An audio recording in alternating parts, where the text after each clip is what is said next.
जहाँ जहाँ धर्म वार्ता होती है, जिन जिन जगहों में धर्म मंगल अवसर होते हैं, उसी जगह मेरी उपस्थिति होती है। ऐसे ही हमारे महाराज साधन दाता श्री चक्रधर महाराज जी के श्री चरणों में प्रणाम करके और जिन गुरुजनों ने मुझे ये ज्ञान प्रसन्नता से मनोधर्म से दिया, उन मेरे गुरुजनों को, कैवल्यवासी मेरे श्री गुरुवर्य प्रणय के निवासी वर्धनस्थ श्री बड़े बाबा जी, और जिनके तरफ से मुझे 2 शब्द प्राप्त हुए हैं, ऐसे मेरे ब्रह्म विद्या ज्ञान के श्री गुरु जी उपाध्याय कुलभूषण गेवराई में जिनका सहवास है, ऐसे मेरे अक्षनख्य भोजनी बाबा जी गेवराई, इनको भी मैं यहाँ से याद करता हूँ।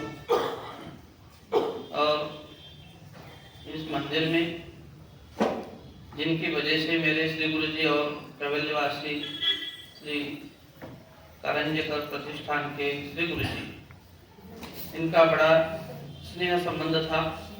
इनकी वजह से हम स्नेहपूर्वक हमारे गुरुजनों के माध्यम से इन परिवार से जुड़े हुए हैं। ऐसे कैवल्यवासी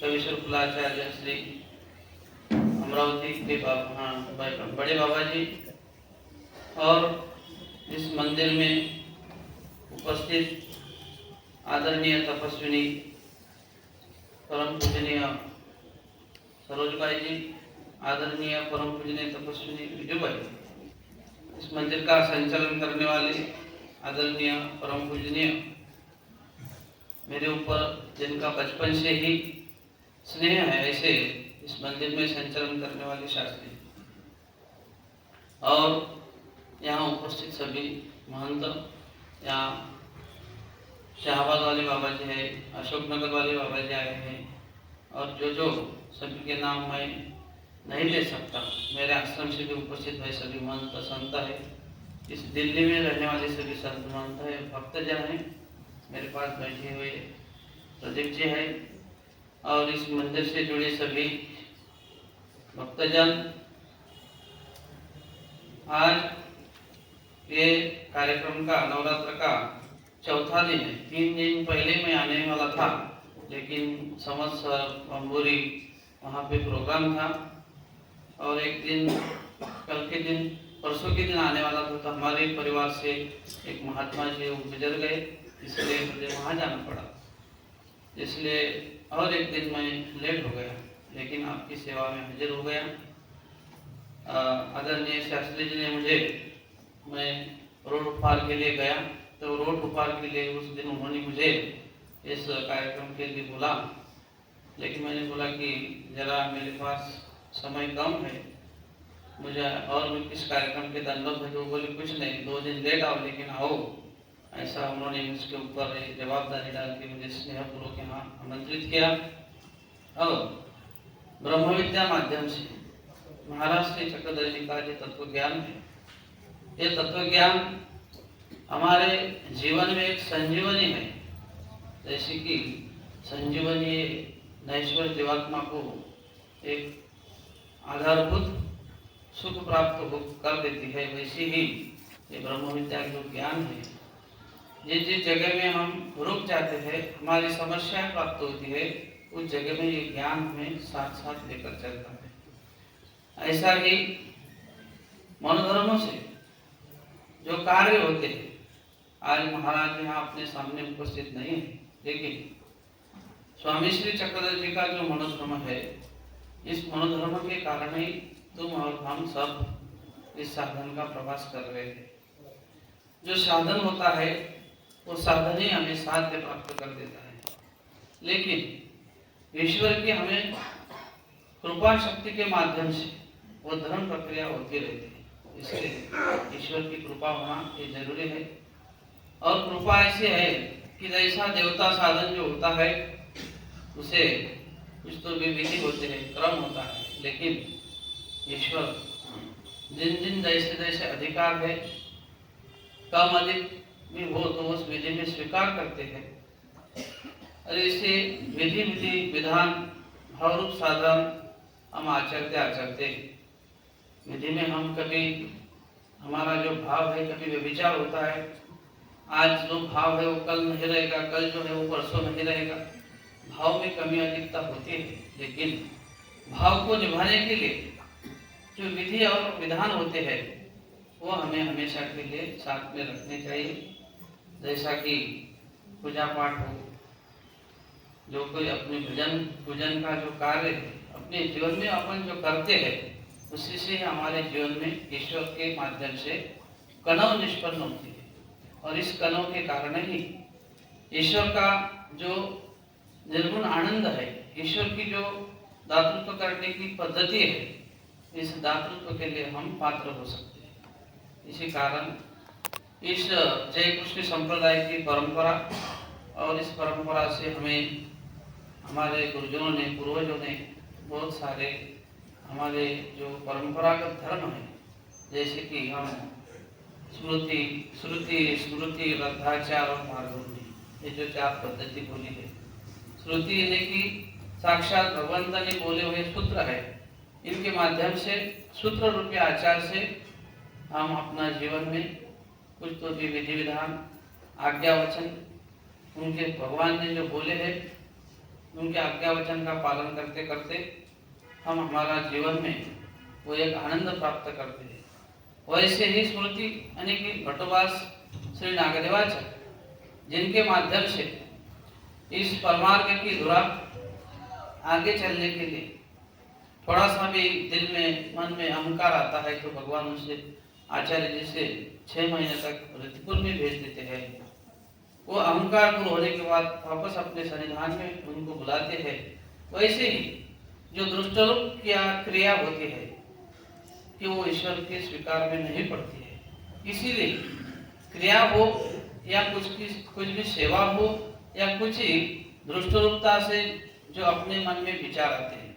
हमारे मराठी में श्लोक में बोला है कि जो 9 प्रकार के हेतु होते हैं, धर्माभिमान दाक्षिण्यम स्नेह कार्य भयावह उपकार अनुकंपाच राभस्य नव हेतु, यानी कि जो 9 प्रकार है अलग अलग प्रकार के, जो उस प्रकार से हमारे वो ईश्वर की क्रिया में कुछ हेतु हो तो हेतु क्रिया ईश्वर के पास नहीं पहुंच सकती है।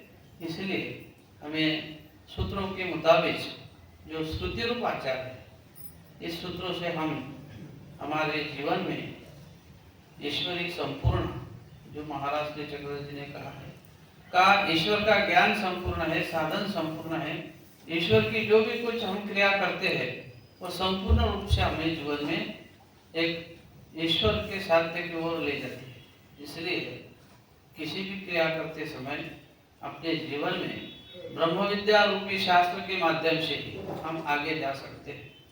लेकिन शास्त्र और दूसरी बाजू है सेवा।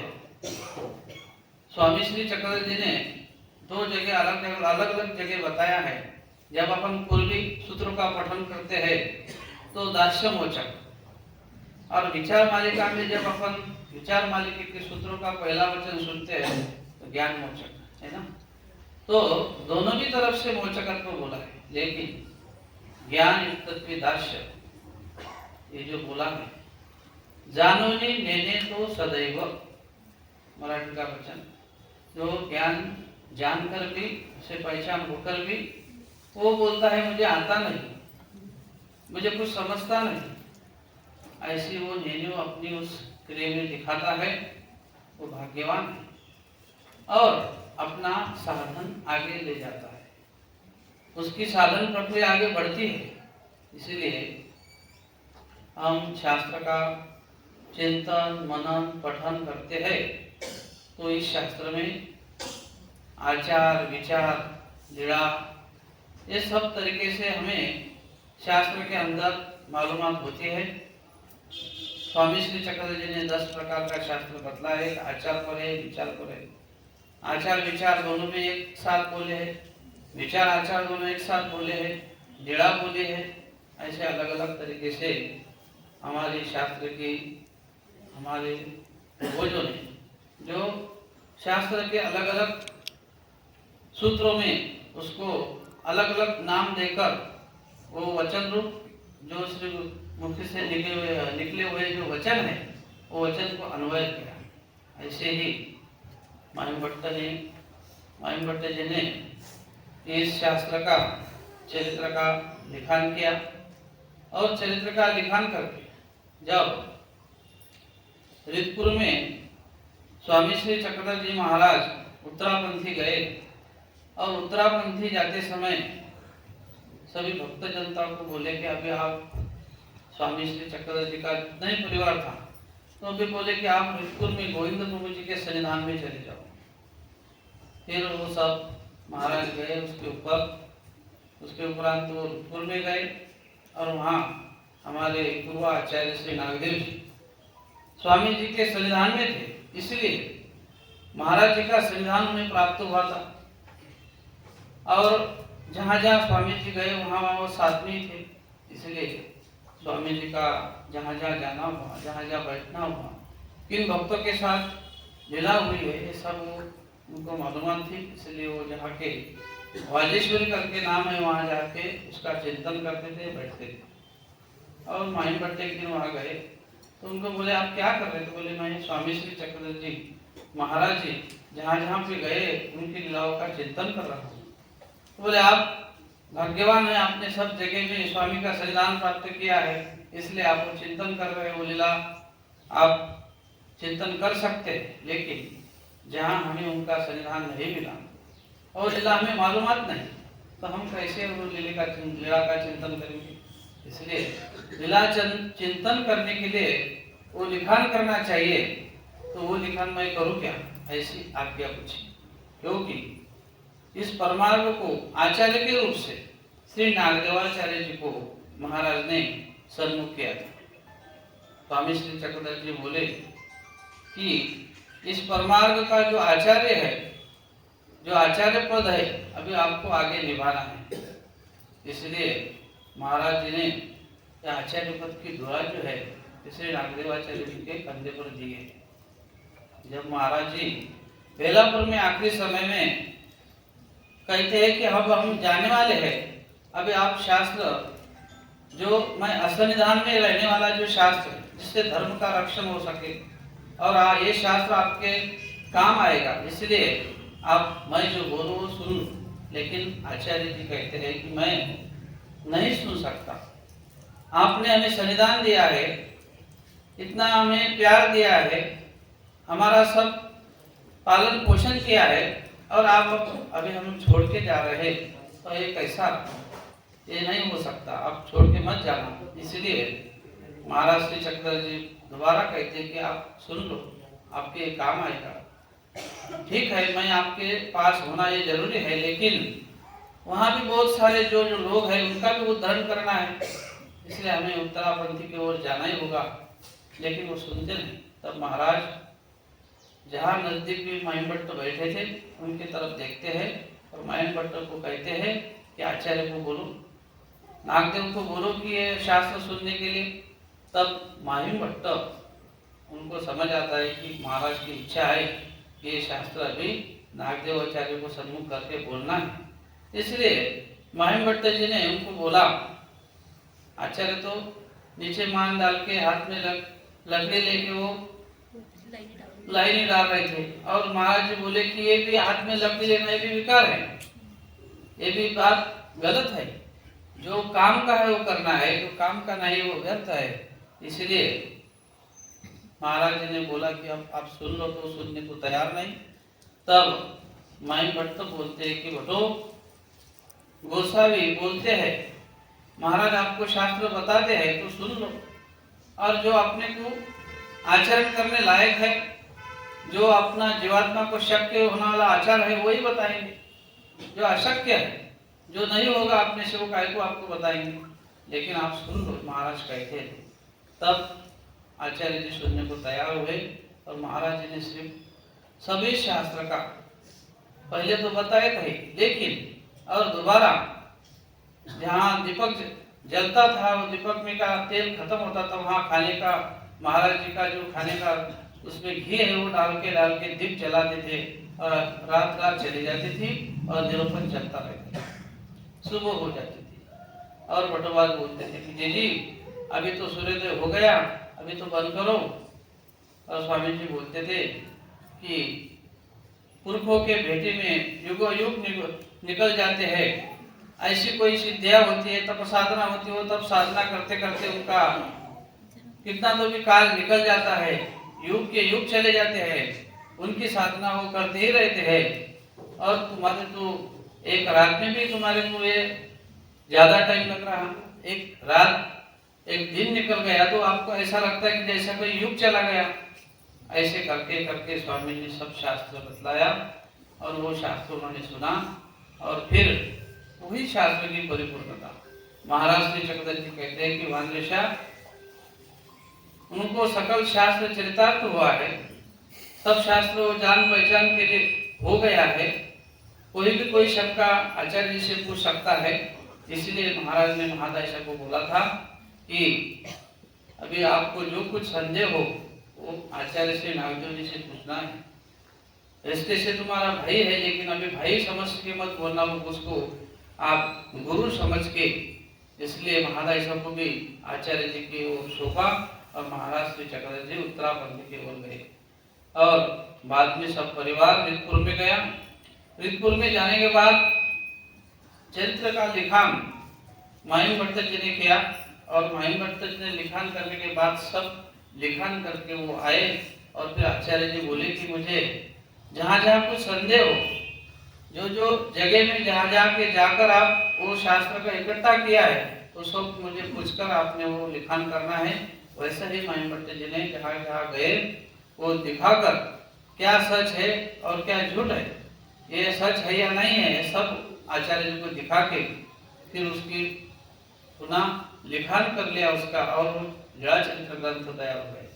और उस माध्यम से लीला चरित्र ग्रंथ के माध्यम से ही पहली जो लीला चरित्र की शोधनी है वो महिम भट्ट श्री जी ने की है। बाद में हमारे इस संप्रदाय में लीला चरित्र की और शोधनी उसमें के जो वचन है वो वचन की शोधनी करते करते हमारे पूर्व आचार्य परशुराम दास है, वैसे ही गुरुदर शिवव्यास है, भगवान दास है, इन्होंने बात बात एक एक शोधनी करके सूत्र पाठ के वचन निकाले।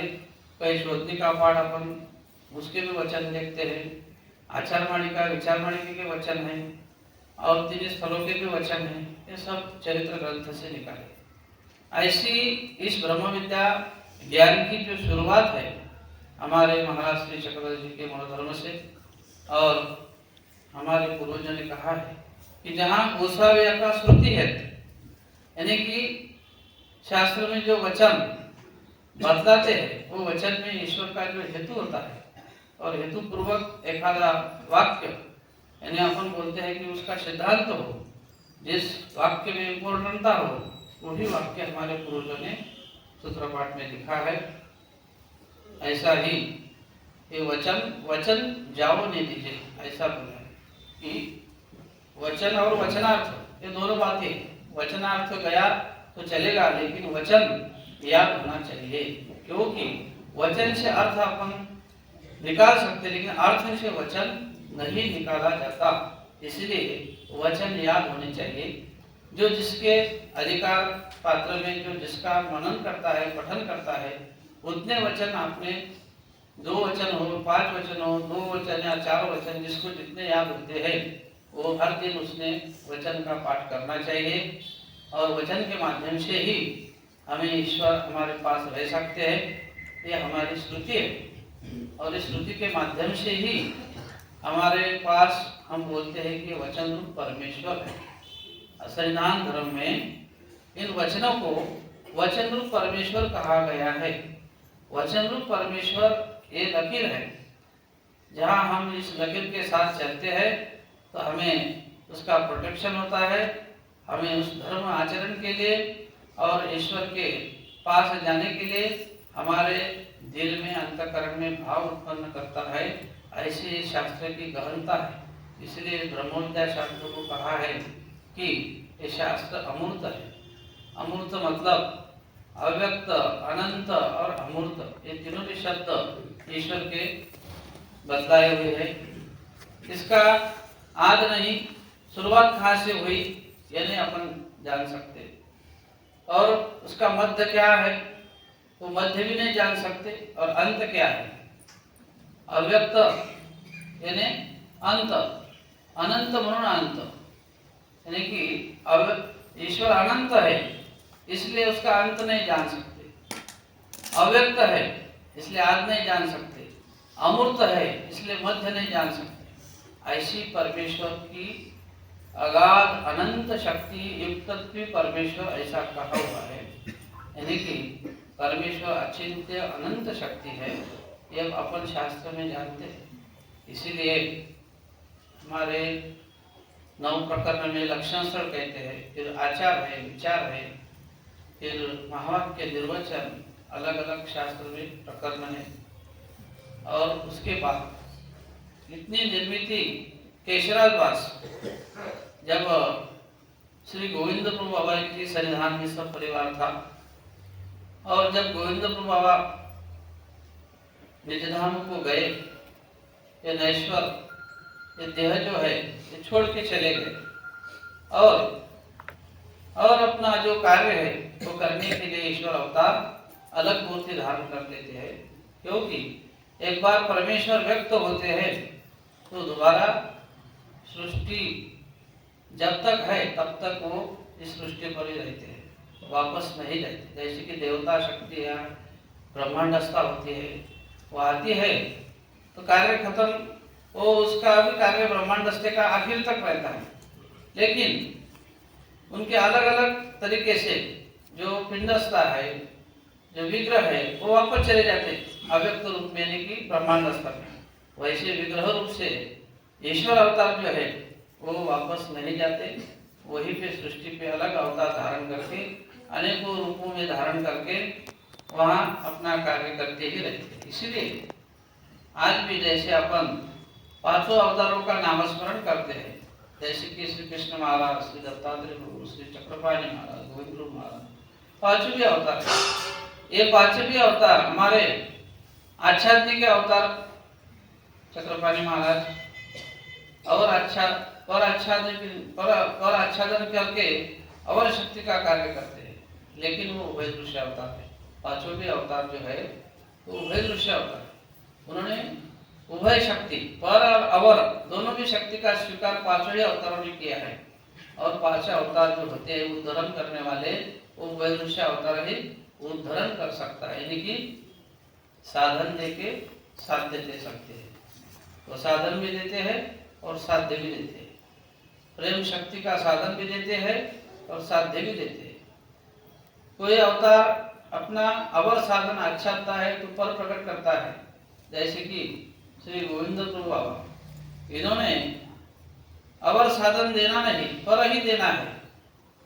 60 जो कि अविद्याच्छेद करते थे श्री प्रभु बाबा, यानी कि मोक्षदायक, श्री प्रभु बाबा को मोक्षदाता कहा है कि वो सद्ब्रह्म की प्राप्ति को जिन जीवात्माओं के जो अधिकार है, जो प्रेम स्वरूप से, प्रेम शक्ति के माध्यम से, जो करुणा शक्ति है, वो करुणा शक्ति के माध्यम से हम प्रेम प्राप्त कर सकते हैं।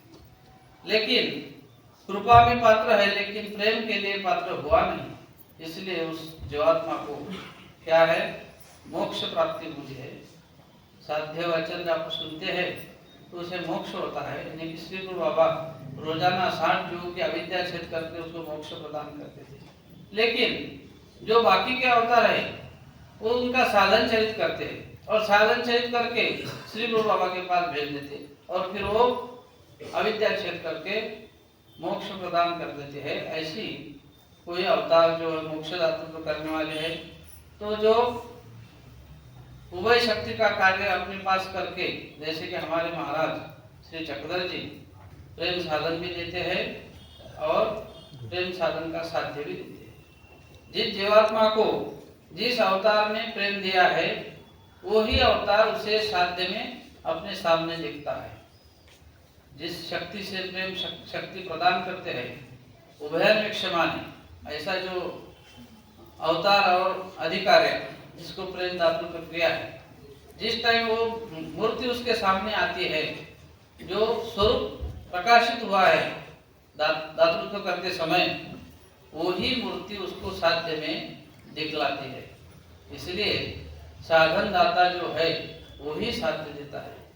जहाँ उसको प्रेम देना दिया है और अभी साध्य देना है, तो वही अवतार आके वो साध्य देता है। इसलिए ऐसे साध्य दातृत्व करने वाले और साधन देने वाले हमारे पांचों ही अवतार है। इन पांचों ही अवतार के माध्यम से किसी आध्यात्मिक रूप में भी अवतार हो तो जरूरत पड़ी तो वो भी ज्ञान दे सकता है, जरूरत पड़ी तो वो भी प्रेम ही दे सकता है। ये ईश्वर की क्या है, समर्थवाद की क्रिया बोली जाती है। जैसे कि ईश्वर सृष्टि व्यवस्था के माध्यम से ही चलते हैं, लेकिन कभी कभी कुछ समय समय के उपरांत कुछ यहाँ देने का प्रयास, कुछ देना हो तो वहाँ कोई अवतार वहाँ पे उपलब्ध नहीं है, तो खुद ईश्वर अवतार वहाँ अपने जो कार्य है वो बढ़ा के प्रेम भी दातृत्व कर सकते हैं और ज्ञान भी दे सकते हैं। ऐसी ईश्वर की समर्थवाद वाली क्रिया होती है। जो समर्थवाद में बोला है कि जैसे बिल्ल ने श्री कृष्ण चक्रवर्ती को जो बाण मारा था, तब उसको नित्य नरक की क्या हो गई, नहीं, नित्य नरक उसका प्रारब्ध हो गया। जब वो चाल ईश्वर के पास जाती है, उमेश अवतार के पास, तो नित्य नरक उसका प्रारब्ध होता है। और जब प्रारब्ध होते हैं तो उसे भोगना ही पड़ता है, ये तो सिद्धांत है। लेकिन प्रारब्ध होकर भी ईश्वर ने कभी नाभि कर दिया चिंता। वो बोलता है मुझे से तो गलती हो गया, अभी मुझे तो मालूम नहीं, मुझे तो ऐसा लगा कोई शिकार है यहाँ पे। और आप जब नजदीक आके देखता है तो श्री कृष्ण चक्रवर्ती जी के जो श्री चरण थे उसको ही वो बाण लगा हुआ। और जब नजदीक जाके देखा तो महाराज जी थे। अब क्या करूं, रोने लगा। एक द्वारका नगर के महाराज श्री कृष्ण चक्रवर्ती के पैरों में पड़कर वो रोने लगा। तब महाराज श्री कृष्ण चक्रवर्ती जी कहते हैं कि नभी नभी नभी तू मत, वहां पे तू जो रो रहा है तो अंतकरण का जो भय है वो निकाल डाल। मैं तुझे अच्छे तरीके से जो सुख है, जो आनंद है वो प्रदान करूंगा। डरने की कोई बात नहीं, ऐसा वचन जब स्वामी श्री कृष्ण महाराज ने उसको दिया तो उसे शांत लगा। और महाराज श्री चक्रवर्ती जी ने, श्री कृष्ण चक्रवर्ती जी ने उन नरकों के जो नित्य नरक की चाल थी और नित्य नरक हो रहा जो प्रारब्ध था वहीं उसका खत्म कर दिया। इसको कहते हैं समर्थ। ऐसी कोई क्रिया होती है जैसे श्री गुरु बाबा ने भी जो कोड़गिरी का कंटक कहते हैं, भोजन का ताट सामने आया और सामने ताट आया और वहां का ताट ऐसा बाजू में कर दिया और निकल पड़े। और दौड़ते दौड़ते कहाँ गए कहाँ नहीं, सब भक्तजन देख रहे कि अभी कहाँ जाएंगे। देखो तो वो कोड़गिरी में एक कांटा था और वो बबुल की पेड़ थी, उसको पेड़ का वो कांटा भगवान ने हाथ से वो तोड़ डाला कि जहाँ कोई कनोरूपी जीव था लेकिन चतुर्विधि में चला गया। ऐसी जीवात्मा की कोई कणव होती है लेकिन उसकी चतुर्विधि नहीं चूकती है, इसलिए वो स्वर्ग और मृत्यु ये जो फेरा है, कर्म हुई और मोक्ष का जो फेरा है उसके बंदिश हो जाता है और बंधन में वो घूमता रहता है। जैसे कि ससा है, महाराज ने उसको क्या किया है, देह विद्या की स्थिति दी है, लेकिन इतनी उसके ऊपर कणव होकर भी, दातृत्व का उसको संभावना होकर भी वो चतुर्विधि में है। वैसे ही प्रायश्चित जो होता है वो प्रायश्चित से उसकी चतुर्विधि चूक जाती है। और प्रायश्चित वो जो होता है कि दोबारा उस दोष का वो स्वीकार न करे तभी उसे प्रायश्चित बोलते हैं। वो आखिरी जब अपन अनुसरण के टाइम लेते हैं वो उससे वो चतुर्विधि चूक जाती है, दोबारा उससे वो चूक गलती नहीं होनी चाहिए। वैसे ही प्रायश्चित उन्होंने किया नहीं लेकिन आचरण तो कर लिया। ऐसी बात होती है कभी कभी कि मेरा दोष तो हुआ है लेकिन दोष हो रहा है, लेकिन मुझे मेरी गलती वो लोगों के सामने कैसा मैं प्रस्तुत करूं कि मैं नहीं बोल सकता। मेरे पास अहंकार है, अभिमान है, गर्व है, मैं उसके पास कैसे भी माफी मांगू, कैसे उसके परे छू, कैसे उसको गलती का अफसोस करूं, और वो माफी नहीं मांगता। तो अपनी चूक उसके चार लोगों के सामने कबूल नहीं करता, लेकिन अनुताप चतुरी दुख अंतःकरण में होकर करता है।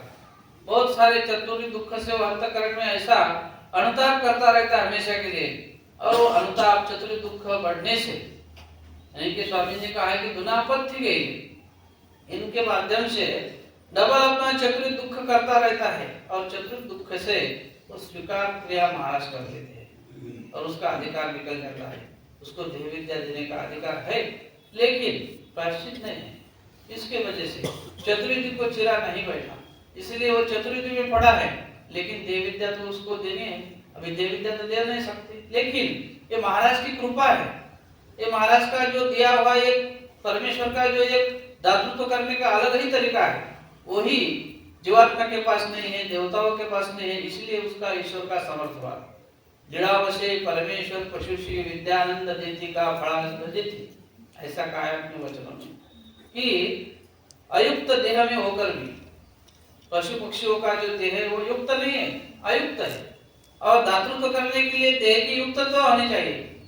जो ईश्वर कभी अपने बोला है लक्षण स्थल में कि जब महाराज ज्ञान देते हैं तो युक्त मनुष्य देह होना चाहिए, तभी उसको ज्ञान होता है। ज्ञान का दातृत्व युक्त मनुष्य देह। अभी युक्तता नहीं है, देह में अयुक्तता है, और उसको देह विद्या तो होनी चाहिए। अभी क्या बोले हैं, एक ही पुरुष ही विद्या है। देह विद्या किसको होती है? पुरुष ही, यानी कि पुरुष देह होना चाहिए।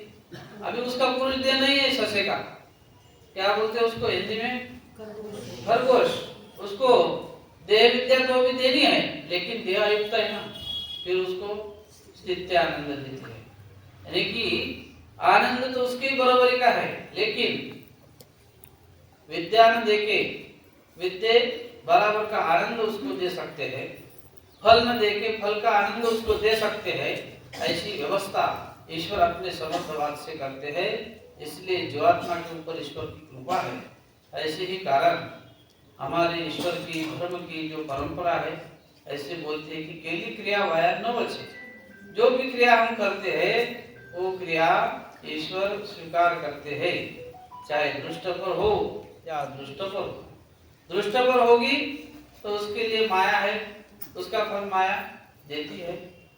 माया जो होती है जो के चतुर्विध दान का है, लीला दान, संबंध दान, ग्रहदान और कैवल्य दान, इन चारों दानों के माध्यम से जहाँ जहाँ उसका अधिकार निकला है, जिन अधिकार से वो अपने जीवन में निश्चित रूप से ईश्वर का जो जो पात्र किया हुआ है अधिकार, वो पात्रता के रूप से परमेश्वर उसको दातृत्व करते हैं।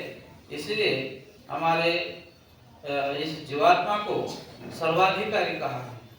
इस जीवात्मा का जो मूल जो अधिकार है ये सर्वाधिकारी है। दृष्टांत में बताया महाराज ने कि जैसा वाळुक होता है, वाळुक का दृष्टांत बोला है। तो हिंदी में मराठी में कुछ शब्द इधर उधर हो जाएंगे मेरे, लेकिन समझ में है ना, समझ आएगी ना। तो वाळुक का दृष्टांत है, तो जब वाळुक उसका जो हाँ तो उसका क्या है, वो कम उम्र का रहता है, उसको कोड़ा वाळुक बोलते हैं। तब वो खा सकते हैं, उसका अचार कर सकते हैं, उसका तला हुआ भी पदार्थ बना सकते हैं, कुछ भी कर सकते हैं, है ना। खीरा खीरा है, और खीरा से जो अलग पदार्थ होता है खीरा ही बोल सकते उसको, लेकिन वो अलग सा पदार्थ है वाळुक। यदि हम हमारे खेड़े गांव में तो सब अलग अलग तरीके के वाळुक बोले हैं। वाळुक के दृष्टांत में ऐसा भौरेले वाळुक, जारसैले वाळुक, कोड़े वाळुक है ना, इंद्रवन है, ऐसे अलग अलग उसकी जाति है। तो वाळुक जो है वो खाने की चीज है। खीरा जैसे वो साथ में खाते हैं, जब अपन रोटी खाते हैं ना तब उसको साथ में लेकर खाते हैं।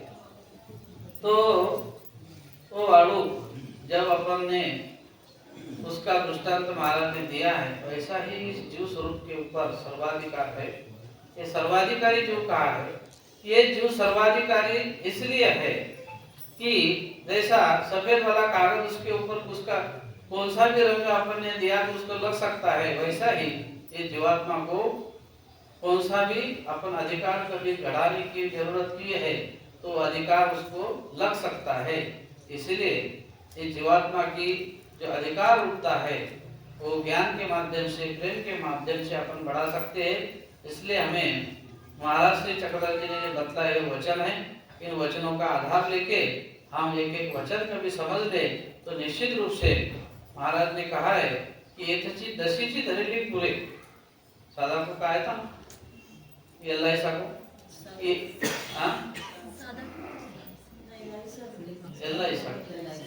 अल्लाह ऐसा टिकवना है की कन्या थी ना तो हिवरणी तो भाई एथीची दशीची धरली पूरी।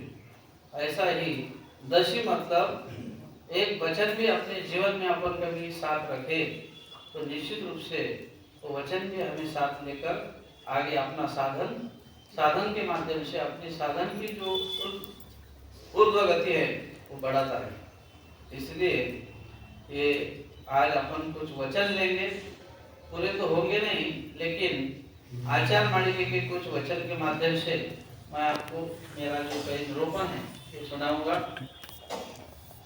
आचार मालिका के जो वचन है यानी कि अभी तीन स्थल बोलते हैं, लक्षण, आचार, विचार और आचार मालिका विचार। तो तीन स्थलों का जो संबंध है, जब हमारे विद्वान पंडित केशराज दास उन्होंने इस सूत्र पाठ का क्या किया है, संकलन किया है।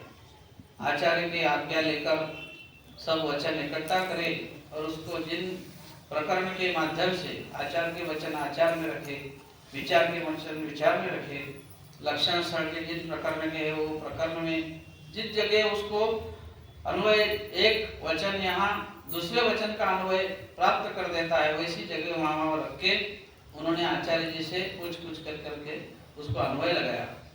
वैसे ही बाद में जब परशुराम दास और रामेश्वर दास ये दोनों आचार्य हुए इस परंपरा के, तो परशुराम दास ने सोचा कि और भी कुछ वचन इस लीला चरित्र ग्रंथ में है, उसका भी कुछ अपन सोच समझ कर चिंतन करके उस लीला चरित्र से निकलेंगे।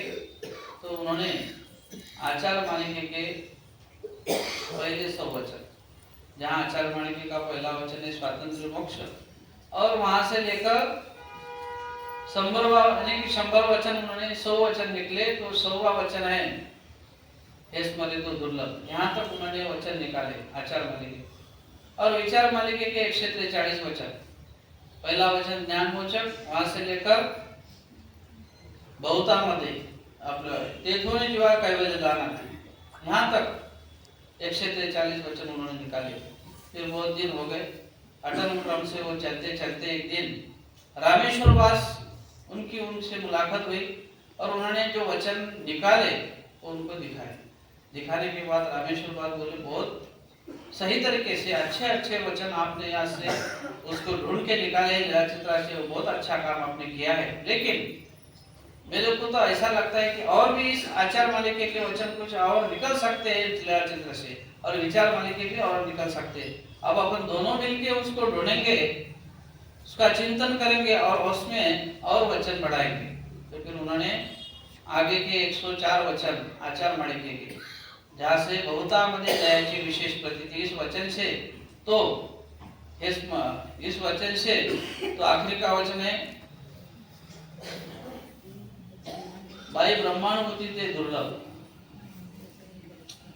है ना, कोणतं वचन आहे शेवटचा आचार मालिका, हे सुद्धा दुनापथ्य घ्यायचे यहाँ तक, तो 104 वचन यानी कि 204 वचन हो गए, और यहाँ से 143 हुए थे और 61 और वचन उसने निकाले दोनों मिलकर विचार मालिका के, जहाँ से बहुतामध्ये दयाची विशेष प्रतीति इस वचन से नाम मनुष्य न तो देव यक्ष न ब्राह्मण क्षत्रिय वैश्य, ऐसे 61 वचन, ऐसे दोबारा उसके संशोधन करके लीला चरित्र से आचार मालिका विचार मालिका प्रकरण परशुराम दास और रामेश्वर दास इन दोनों आचार्यों ने निकाले।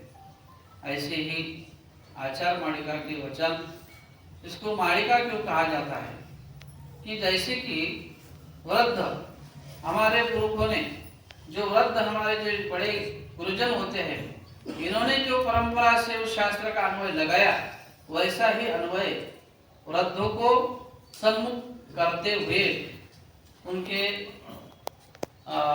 सन्मुखता से जो उन्होंने अर्थ लगाए, जैसा उसका बनाने का तरीका है वैसा ही समझकर उन्होंने लगाया है। इसलिए उसको वृद्ध को सामने लेकर, वृद्ध की मालिका ऐसे बोलते उसको, जैसे कि जब अष्टपरी के अन्वय लगाए वचनों के, तो अष्टपरी में पहला वचन क्या है? विकार विकल्प स्वभाव मात्र निरालंब। ये जो वचन है इनमें क्या है कि पहले वचन जो उसके निषेध है, ये निषेध रूप है, त्याग रूप बोला है सब कि इसका त्याग करना है।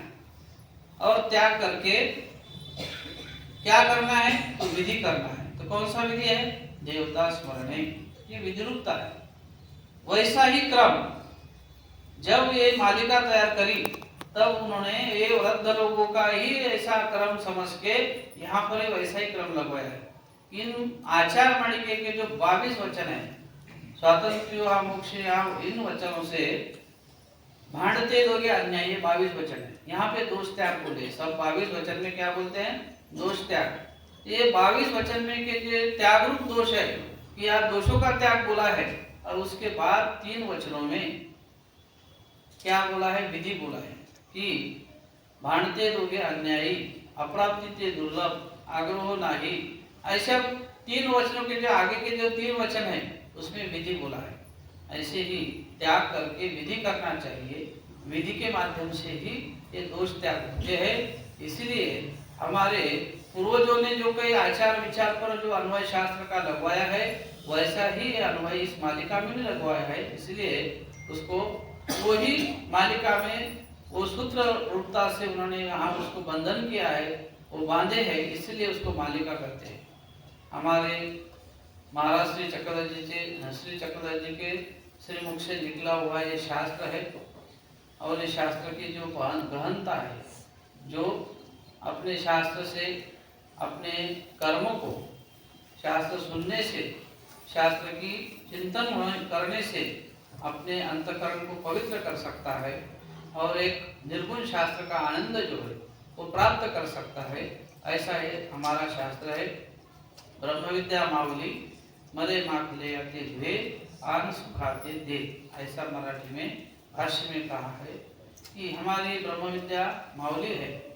ये हमारे जीवन में जो कर्म है हमारे, ऐसे कहा है शास्त्र में कि ज्ञानेविन चोखाड़ले पण ते नव्हेची, ज्ञान के सिवाय इस जीवात्मा को शुद्धता मिलती नहीं है। इसलिए ही ईश्वर पहले क्या करते हैं? ज्ञान शक्ति का ही दातृत्व करते हैं। ये ज्ञान शक्ति जो है यह कर्म को अपने शुद्ध करने के लिए ही प्राप्त होती है। इसलिए शब्द ज्ञान ये अस्तित्व रूपी ज्ञान है। शब्द ज्ञान क्या है? अस्तित्व रूपी। कार्य, कारण, स्वरूप और लक्षण, इन चारों कारण से, चारों तरीके से हमें इस जीवात्मा, देवता, प्रपंच और परमेश्वर समझना चाहिए। इसलिए अस्तित्व रूपी ज्ञान से, अस्तित्व रूपी ज्ञान शब्द ज्ञान में होता है, और जब अस्तित्व ज्ञान से हम समझ पाते हैं कि ये सृष्टि में यहाँ परमेश्वर ने कहा कैसी तरीके से, प्रपंच का क्या लक्षण है, कहाँ ईश्वर अवतार है, ईश्वर अवतार की संभावना कैसी होती है, इसलिए हमें ज्ञान की जरूरत है। और ज्ञान के माध्यम से जो ज्ञान को स्वीकार करता है, जैसे कि माहिम भट्ट है, जब षड शास्त्र संपन्न है, 18 पुराण सब उनके पास, शास्त्र की कुछ कमी नहीं है, अन्य सामग्री इतनी पड़ी है कि वो कुछ भी समझा उसको कमी नहीं है अन्य सामग्री में। लेकिन जब ब्रह्म विद्या ज्ञान का उसको उनको संचार होता है तो तेने निमित्ते सकल ही साधी। जब ब्रह्म विद्या ज्ञान प्राप्त हुआ तो वो चारी वेद पुराण सब उन्होंने बाजू में कर दिए, और महाराज श्री चक्रधर जी के शरण में आए, और श्री गुरु बाबा जी के शरण में जाकर इंदौर में संन्यास धारण किया, और जहाँ चूल्हे की राख है, रक्षा है, वो निकालने का व्यापार लिया। इतनी नम्रता, विनम्रता इस ज्ञान में प्राप्त होती है। इसलिए ये ब्रह्म विद्या ज्ञान जो है हमारे लिए पवित्र है। पवित्र भावना से, पवित्र कार्य से हम इस ब्रह्म विद्या ज्ञान के माध्यम से, हमारे महाराज श्री चक्रधर जी ने जिन अधिकरणों के माध्यम से, अधिकरण जो है ईश्वरों के आदो कारण यानी कि अधिकरण, करण यानी व्यापार। जो धर्म का व्यापार परमेश्वर चलाते हैं और वो व्यापार को सम्मुख करते हुए जिन अधिकरणों के माध्यम से जवाबदारी ये जो उनके ऊपर छोपी है वही महाराज श्री चक्रधर जी के करण के स्वरूप है। इसलिए असंविधान धर्म में अधिकरणों के माध्यम से महाराज श्री चक्रधर जी कहते हैं कि स्तंभा एकाते निमित्त करुणी उद्धरिते। स्तंभ यानी कि जो कुछ ईश्वर के मनोधर्म के पात्र होते हैं, अधिकरण होते हैं, जो ईश्वर के मनोधर्म के कारण होते हैं, ऐसे ही हमारे परंपरा में जो अधिकरण के माध्यम से जो कुछ सात पांचों को निमित्त होते, एक दोगों को एक दूसरे को निमित्त होते, खुद अपना अपना ज्ञान आचरण करने में अपने को अपना आचरण करके अपना आचरण सिद्धि लेकर जाते हैं। कोई शास्त्र प्राप्त करते हैं, अर्थवंत तो मिला तो उसे बोलते हैं, नहीं तो बोलते ही नहीं। लोहे पानी के लिए ऐसे कुछ शास्त्र प्राप्त करते हैं तो अपने अपने काम लाते हैं, कितना भी उनको बोलो प्रार्थना कर तो बोलते ही नहीं। कोई कोई अधिकरण बोलते हैं। ऐसे अलग अलग तरीके से ज्ञान प्राप्त किए हुए अधिकरण होते हैं और वो आत्मता देख के अधिकार देख के वो शास्त्र अपना बतलाते हैं। तभी ये ज्ञान परंपरा भेजे गोपीजे उसको जो बोला है कि वो गुरु के सन्मुख होकर उसको लेना पड़ता है और उसका चिंतन मनन करना पड़ता है। हमें कुछ समय कुछ वो भक्त लोग बोलते हैं कि हम सुनते हैं, पढ़ते हैं, पठन भी करते हैं, लेकिन समझ नहीं आता। और ऐसे इसलिए महाराज ने कहा है आता चेतो ऐसे घिपे पाठी अनुभवे जानार।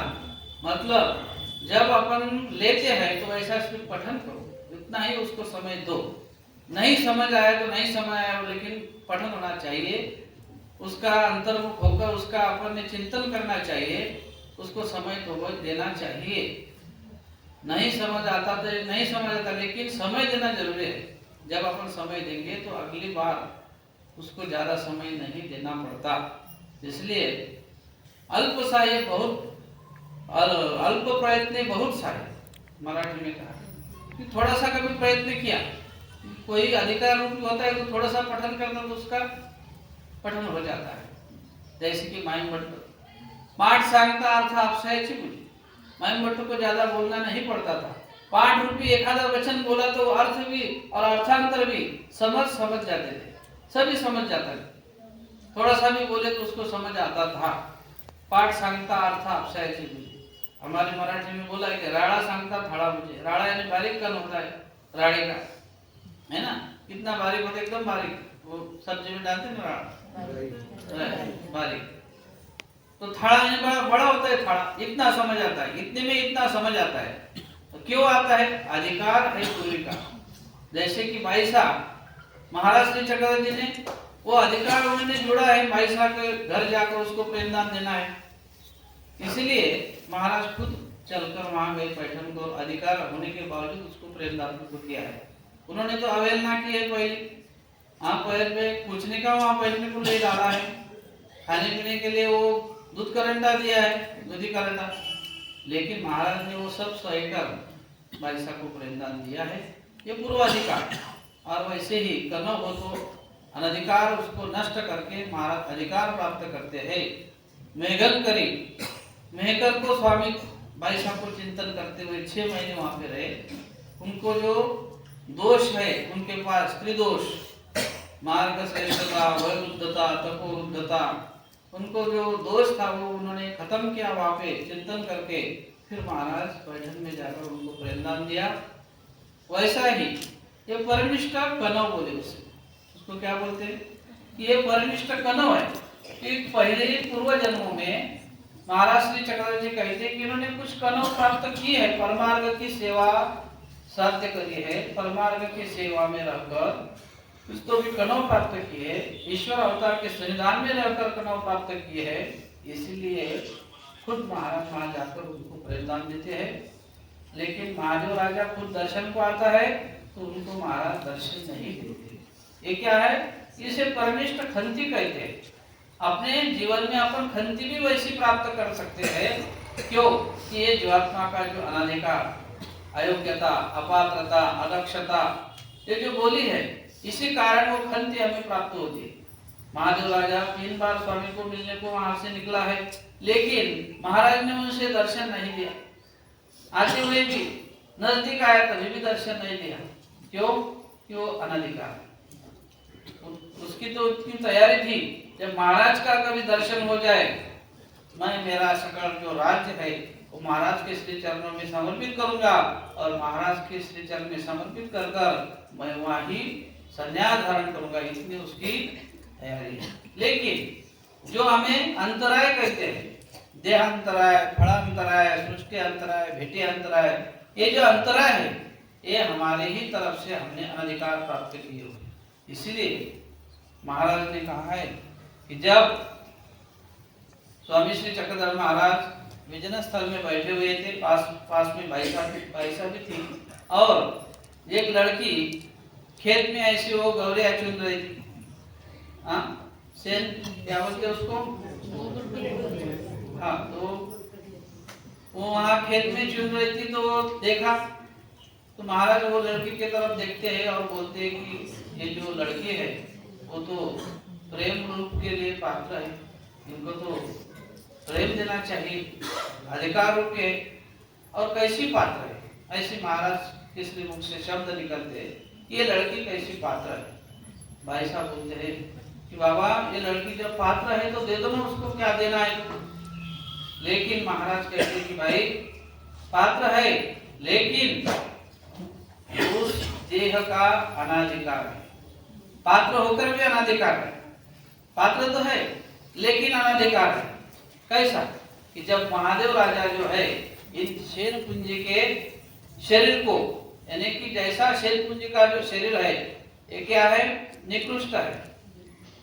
उसका जो अधिकार है, प्रेम स्वरूप पात्र है, वो महादेव राजा भी पात्र है, लेकिन उसको उस देह का अनाधिकार है। वो उस जिस देह में है वो उस देह में उसको दातु तो नहीं कर सकते। क्यों? कि वो जो है कार्य जहाँ पे चलाते हैं वो राज्य वेश है, सब राजधानी का कार्य उसे चलाना पड़ता है। वहाँ तो साम दाम दंड और भेद चारी राजनीति का उपयोग करना पड़ता है, और उस समय उसको ऐसा कभी दातुत्व करे तो ये ज्ञान कहाँ जाएगा, प्रेम कहाँ जाएगा।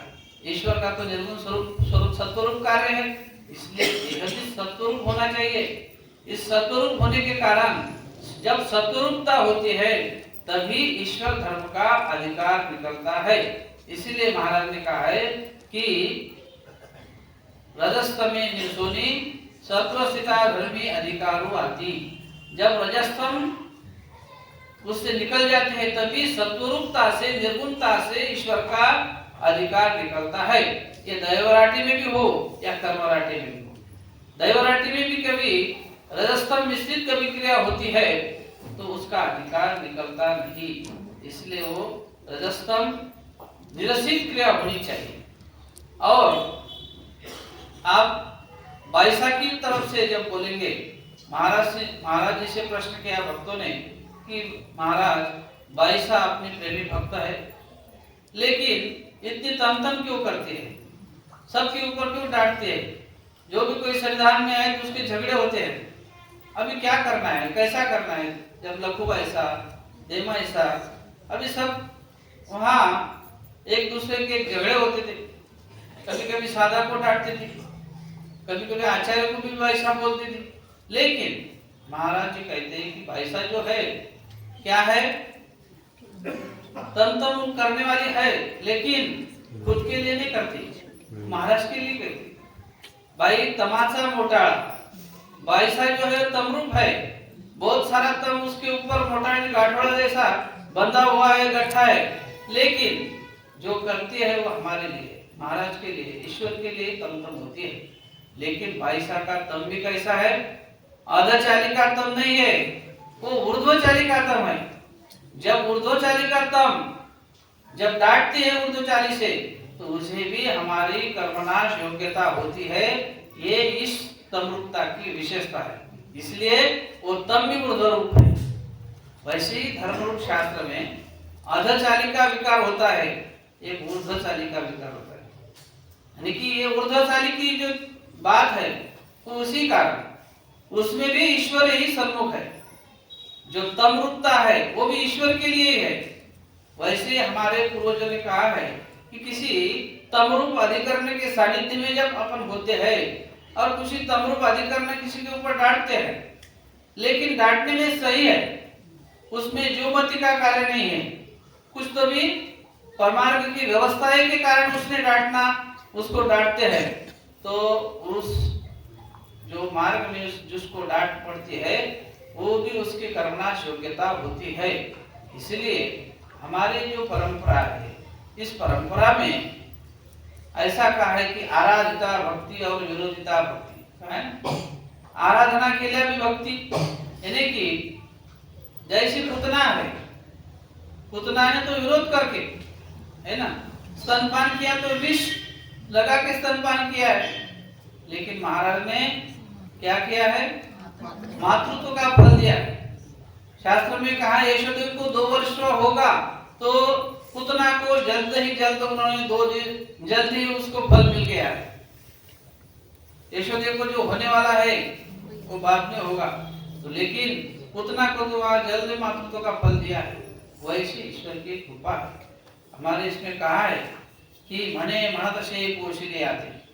शांताबाई साहब जब आते हैं महाराज श्री चक्रवर्ती जी के पास और आते ही कहते हैं हमारा जो लड़का था वो आपके जैसा ही दिखता था, बस इतना ही बोला। लेकिन इतने बोलने से भी उसको मातृत्व का फल महाराज श्री चक्रवर्ती जी ईश्वर अवतार देते हैं। मने आपके जैसा दिखता है। किसी ने बोला कि आपके जैसा दिखता है, किसी ने बोला कि नहीं आप ही मेरे पुत्र हो, तभी उसको मातृत्व का फल होता है। और जन्म देते उनको तो होता है, किसी ने पालन पोषण किया उसको भी होता है। ऐसे जो मातृत्व के फल ईश्वर देते ही देते हैं। उसके उपरांत शांताबाई साहब को मातृत्व का फल तो दिया ही, उसकी तो कोई जरूरत पड़ी नहीं। कैवल्य नगरी चा पाठू दीजिए, उनको तो शांत कर दिया माई बाई साहब को, और कैवल्य आनंद उसको प्राप्त करके दिया। और वो संतुष्ट होकर महाराज श्री चक्रवर्ती की शांताबाई साहब के बारे में क्या कहते, एथोनी मणितले ते मातारी सीची घटले। जो बोला हुआ आचार था वो शांताबाई साहब ने किया है परिपूर्ण। शांताबाई साहब ही वो आचार के लिए पात्र हुई है। ऐसी संतुष्टता महाराज श्री चक्रवर्ती ने शांताबाई साहब के बारे में कही है। और खरखर उसके भी दिल में जब एकाईसा जाती है, बोलती है कि महाराज ने अब बोला है कि जो अपने पथ्य बोली थी, खाने के बारे में, रहने के बारे में, नए वस्त्र न लेसा है, कि जो नए नए वस्त्र वो परिधान करने नहीं, जो इंद्रियार्थ रसूल पदार्थों सेवन करने नहीं, एक घर की कई खाना खाना नहीं, 4-5 घर में जाकर भिक्षा करके खाना, एक ही घर का खाना खाना नहीं, ऐसी जो पथ्य बोली थी। श्री प्रभु बाबा के पास जाके ती बोटा तो समय का प्रसाद घ्या। प्रसाद किससे बोलते हैं, 3 उंगली में जितना है उतना ही प्रसाद लेना है, तो वो पथ्य उन्होंने ली। वहां पे जाकर थोड़ा सा खाना लिया नहीं, 3 उंगली में सामा इतना ही उसका प्रसाद ले लिया, और आखिरी सांस तक, और शेवट आखिरी सांस में बोलने लगी कि एकाईसा कभी मिलती तो अच्छा होता। इतना ही सोचा। महाराज ने उनकी जो इच्छा वो जान लिया और बोले एकाईसा तू जा, अभी तेरी माँ तेरी याद कर रहे हैं। और फिर वो निकले, और निकलते समय महाराज जी बोले कि उनको बोलना कि आपने जो पथ्य आज तक किए वो पथ्य की अभी करने की कोई जरूरत नहीं, आपको जो लगे वो आप ले सकते, जो अपने को जिस पदार्थ में चाहे उस पदार्थ आप ले सकते। ऐसी आज्ञा महाराज ने की और वो गई, और वो बोली जाते समय की जाते उनको मिली, और मिलने के बाद बोली कि महाराज ने भेजा, आप खुद आइए। नहीं बोली महाराज ने चक्रवर्ती ने मुझे भेजा है आपसे मिलने के लिए, और वो संदेशा भेजा है। बोले क्या संदेशा है, तो बोलते हैं एकाईसा कि महाराज ने जो बोला है कि आज तक तुमने जो पथ्य किए है अभी वो पथ्य करने की कोई जरूरत नहीं, आपको जो अपने साधना में जो अभी साधारण पदार्थ कुछ इंद्रियार्थून पदार्थ है वो जो चाहिए आप ले सकते हैं। तो वो बोलते मुझे कुछ नहीं चाहिए, मेरे को जो आवड़ी प्राप्त हुई, मुझे बूढ़ी जो है महाराज श्री चक्रवर्ती के नाम से मुझे बूढ़ी है, और वही मुझे अभी रुचा है, इसमें भी मेरी रुचा है, इसके बगैर मुझे कुछ नहीं चाहिए, महाराज श्री चक्रवर्ती चाहिए। ऐसे बोल के उन्होंने अपना आखिरी सांस लिया है। वैसी चर्या ये जो है, और महाराज संतुष्ट होकर कहते हैं कि मैंने जो जो बोला था वो शांताबाई सा नहीं करा है। शांताबाई सा ऐसी क्या है, उन्होंने शांताबाई सा के ऊपर महाराज ने अति विश्वास डाल के जो चर्या बताई और वो चर्या उन्होंने पूरी की, वैसे ही प्रसन्नता पूर्वक हमारे सन्निधान में स्थित भक्तजनों ने सब स्वामी का जो आचार विचार है, जिन जिन भक्तजनों ने किया है, उन्हें श्री ईश्वर ने प्रेमानंद प्राप्त करके अपना साध्य दिया है। वैसे ही परंपरा से हमारे वचनों का आचरण करते करते आज हम आचार मालिके के कितने साढ़े कितने बजे गए थे शास्त्री? 5 बजे। हाँ ठीक। तो हमारे शास्त्र की जो परंपरा है, शास्त्र की परंपरा के माध्यम से हम परंपरा के रूप से ही शास्त्र को बैठ के जब हम शास्त्र सुनते हैं तो 2 डंडों डाल के जगह पे जिसको डालना होता है उन्होंने डालना चाहिए, नहीं डालना आता तो ऐसे ही सिर अपना नीचे झुका के बैठना है। जो नीचे बैठ सकते हो नीचे बैठना, जो ऊपर बैठने वाले हैं ऊपर बैठना, और बैठ के वो शास्त्र को सुनना है। इस सुनने से अपने निश्चित रूप से एक पवित्रता रूप शास्त्र है। जिन गुरु परंपरा से वो शास्त्र का चिंतन हम करते हैं, सुनते हैं, तो निश्चित रूप से इस शास्त्र से भी हमारी अधिकार योग्यता कनव बढ़ती है। ऐसा ये शास्त्र है। वैसे ही जब स्वामी श्री चक्रधर महाराज गंगा तीर में है और साड़ेगांव स्थित नाम, उन गांव का नाम है साड़ेगांव। साड़ेगांव में स्वामी है, वहाँ मैराड़ देवी के मंदिर था, वहाँ में स्वामी की बस्ती है। और स्वामी श्री चक्रधर जी से मिलने के लिए बड़ेगाम करके गांव है। कहाँ पे है वो? पंचालेश्वर के पास, वहाँ बड़ेगाम करके गांव है। तो बड़ेगाम के बहुत सारे भक्तजन थे और स्वामी श्री चक्रधर जी के पास उन्होंने संन्यास धारण किया है। सन्निधान में भी बहुत सारे भक्त थे। और जब जब स्वामी श्री चक्रधर जी बड़ेग्राम नगर में जाते थे तो बहुत अच्छी तरीके से सभी गांव सजाते, गुड़िया उबारती है और जुलूस निकालते, स्वामी की श्री चरणों में नतमस्तक होकर सब आरतियां उबारती थी स्वामी को। ऐसा वो बड़ेग्राम नगर, वही गांव के साड़ेगांव में मिलने के लिए स्वामी से आई हुई भक्त थी, इसका नाम था राणाई साहब, और उसके साथ आई थी लाखाई साहब। ऐसी वो बड़ेग्राम की दोनों महिला स्वामी श्री चक्रधर महाराज जी से मिलने के लिए बड़ेग्राम से निकली हुई वो साड़ेगांव में आई। जब आई तो उन्होंने साथ में दोनों का खाना एक जगह बांध के लाई है और स्वामी जी से मिले। और लाखाई साहब जो थी उनको ख्याल आया कि इस गांव में मेरे रिश्तेदार है और मैं उनसे मिल के आऊं। राणा साहब को वो बोलते कि आप स्वामी जी के पास रुको, मैं गांव में मेरे थोड़े बार रिश्तेदार है, मैं उनके मिल के आती हूँ। इसलिए वो राखाई सा गांव में जाती है। और वो गांव में जाती है तो जब मिलना जुलना होता है तो वो सब गांव वाले रिश्तेदार मिले तो वो बोलते हैं अभी खाना खा के जाना है। तो वहाँ ही वो रुकती है, नहाती है, धोती है और फिर खाना ही वहाँ खाते हैं। और खाने के बाद बहुत समय वहाँ भी चला जाता। इधर राणा साहब उनकी राह देखती है, अब तक कहीं आई नहीं, अब तक कैसे आई नहीं, ऐसे इधर गांव की तरफ देखती है। वहाँ जहाँ सुंदरी बंदी हुई थी, दोनों का खाना इकट्ठा था, उसके तरफ देखती है और महाराज की तरफ देखती है। महाराज की तरफ देखती है तो भाई इधर उधर देख रहे लेकिन खाना क्यों खाते नहीं? सिंदूरी तो है साथ में लाई हुई, खाना तो है लेकिन खाती नहीं। और स्वामी श्री चक्रधर जी का आरोहण का समय हो गया। महाराज श्री चक्रधर जी बोलते कि आओ खाओ मेरे साथ। आरोहणा स्वामी की चल रही थी, भाई साहब को बोलते इनको भी खाना दो। नहीं, वो बोलते नहीं मेरी वो संगाती है, दोनों का खाना इकट्ठा है, हम साथ में ही खाएंगे। उनकी वो राह देखते देखते बहुत टाइम समय निकल जाता। फिर बाद में दोपहर के टाइम में वो आती, आने के बाद वहाँ पे स्वामी श्री चक्रधर जी के पास आती और महाराज जी बोलते हैं कि आप गांव में चले गए और ये राणा साहब की तो राह देख रही है आपने। भाई साहब भी उसे बोलते हैं, लेकिन वो बोलते मैं थोड़ा गांव में रुक गई थी, वो उन्होंने वहाँ पे खा लिया था। अभी वो आने के बाद फिर वहाँ स्वामी बोलते कि ऐसी बात है, कभी तुम स्वतंत्रता से उसकी जो खाने की शुद्ध वो अलग लाती थी, तुम्हारे अलग लाती थी, तो आप कब भी खा सकते थे।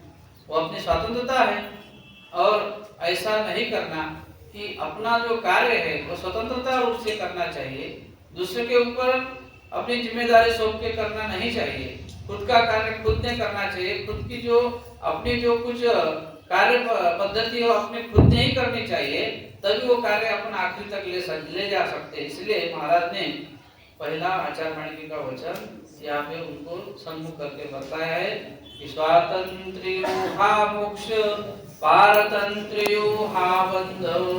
ये पहला वचन आचार्य माणिक्य महाराज ने बोला है कि स्वतंत्रता जो होती है, स्वतंत्रता के कारण जब अपन स्वतंत्रता किस बात की कि स्वतंत्रता ये तो एक खाने की शुद्धि के माध्यम से वचन बताया है, लेकिन उसमें बहुत सारा मर्म है। इन मर्मों के कारण ही हमें शास्त्र में जो शास्त्र की खोली होती है, जो डिप होता है, उस डिप में जाकर ही हमें शास्त्र के जो बाजू हमें समझ आती है, और शास्त्र के बाजू समझ आती है तभी हमें जीवन में अपने कुछ तो भी मात्र रूपता के आचार हम कर सकते हैं। स्वामी ने कहा कि जो मात्र रूप आचार है, जो संयमित होकर करने के लिए चाहिए, वो आचार वचन से ही हमें मिलता है। इसलिए स्वातंत्र्य की जो देह, इंद्रिय, स्वभाव, मन, ये जो अपने कार्य है शरीर से निकलने वाले, इसके लिए अपनी स्वतंत्रता होनी चाहिए। इंद्रिय के कभी अपन स्वाधीन हो जाते हैं तो इंद्रिय के माध्यम से चलना पड़ेगा। देह की कभी अधीन हो जाते हैं, देह ने बोला अभी मुझे सोना है, अभी सो जाते, इसके अधीन हो गए तो अपना कार्य सिद्धि नहीं हो सकता। किसी मन ने अपने संवेदना दी है कि अब ये करना है, मन के माध्यम से चले तो अपना स्वतंत्रता का कार्य अपना नष्ट हो जाता है। ऐसे ही देह, इंद्रिय और मन, ये जो तीनों भी है, ये तीनों के माध्यम से जब अपन हमेशा के लिए चलते रहेंगे तो तुम्हारी स्वतंत्रता नहीं रहेगी। आत्मा को मोक्ष की तरफ जाने के जो रास्ते हैं, वो रास्ते से अपन नहीं चल पाएंगे। इसलिए हमारे जीवन में हमें ईश्वर के शास्त्र के माध्यम से चलना होगा। जो हमारे जीवन में कुछ अड़थड़े हैं, जो अनाधिकार है, उसको हमें नाश करना होगा। और वो नाश करने के लिए अपने मानसिक, वाचिक और शारीरिक त्रिविधता के रूप से वो अपन नाश कर सकते हैं। यानी कि मानसिक दुख होना चाहिए। महाराज श्री चक्रवर्ती जी हमें छोड़ के गए कि मेरे कारण ही हो गए, कि मैं ऐसा अनाधिकारी हूँ कि महाराज श्री चक्रवर्ती जी मुझे छोड़ के गए हैं।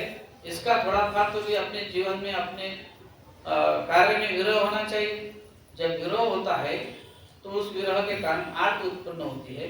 आर्त उत्पन्न होती है, आर्त के कारण अपना जीवन आर्त रूप से आचार पर कुछ तो भी करना, स्मरण के माध्यम से, चर्या के माध्यम से थोड़ा थोड़ा विरह उसमें होना चाहिए।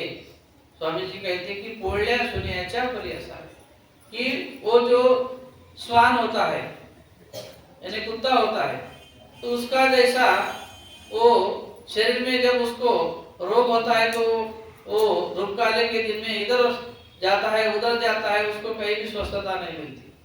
वैसे ही विधि के कारण ये विधि अपन करते, वो विधि अपन करते, वो विधि अपन करते, हर एक विधि अपन ने करनी चाहिए।